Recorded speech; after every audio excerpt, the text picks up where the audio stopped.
Assalamualaikum warahmatullahi wabarakatuh. Apa kabar teman-teman sekalian? Syukur alhamdulillah kita panjatkan atas kehadiran Allah Subhanahu wa taala, karena berkat beliau sehingga kita masih diberi kesehatan dan diberikan umur yang panjang. Perkenalkan, kami dari kelompok 1, saya Herlen sebagai moderator, dan adapun pemateri yaitu pemateri pertama Saudari Nur Hikmah, pemateri kedua Muhammad Awaluddin Fatur Rahman, pemateri ketiga Ratna Eka Andriani.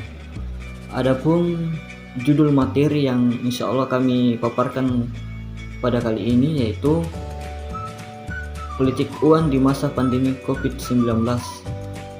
Jadi di sini kami langsung serahkan saja kepada pemateri, yaitu pemateri pertama Saudari Nur Hikmah. Ini akan menjelaskan tentang pandemi dan politik uang. Secara sederhana, politik diartikan sebagai seni untuk berkuasa. Cara-cara yang dilakukan oleh setiap kandidat tentunya berbeda-beda pula. Secara teori, apapun bentuk kekuasaannya, maka sudah pasti akan melahirkan oligarki.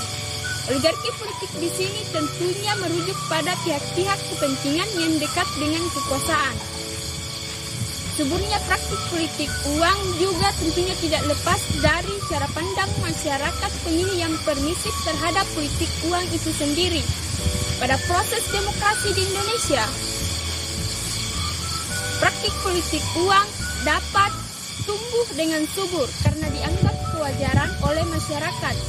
Masyarakat tidak menyadari bahwa sebenarnya praktik politik uang ini dapat menggerus nilai-nilai demokrasi, dan bahkan sebagai masyarakat menilai adanya kontestasi politik sebagai ladang pemasukan dari para kandidat dalam bentuk praktik yang dapat merusak nilai-nilai demokrasi. Sosialisasi politik perlu dilakukan oleh penyelenggara pemilu untuk masyarakat agar terhindar dari politik uang.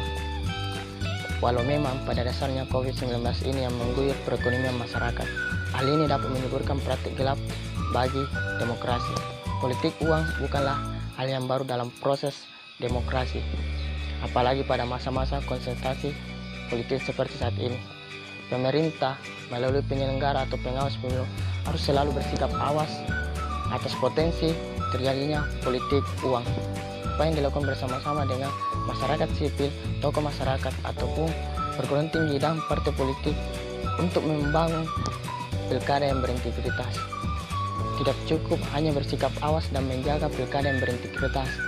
Tentunya pula diperlukan sanksi tegas dari pemerintah ataupun pengawas pemilu melalui regulasi pemilu yang persepsi semacam ini tentunya keliru. Masyarakat perlu diajak untuk rasional dan mawas diri bahwa pilkada adalah ajang untuk mencari pemimpin di 5 tahun ke depan, bukan hanya mencari sosok dermawan yang hanya muncul sesaat kontestasi berlangsung. Pada akhirnya masyarakat perlu membaca situasi dan kondisi yang sedang terjadi. Pandemi yang terjadi juga tidak membenarkan praktik politik uang harus diterima dengan baik, yang kemudian berimbas kepada aktivitas politik bermasyarakat di 5 tahun ke depan. Masyarakat perlu bersikap kritis atas segala dinamika yang terjadi hari ini. Itulah tadi paparan materi dari kelompok kami. Kurang dan lebihnya mohon dimaafkan, karena manusia tak luput dari salah dan dosa.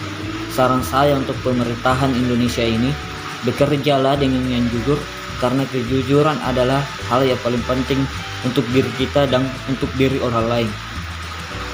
Sekian dan terima kasih. Assalamualaikum warahmatullahi wabarakatuh.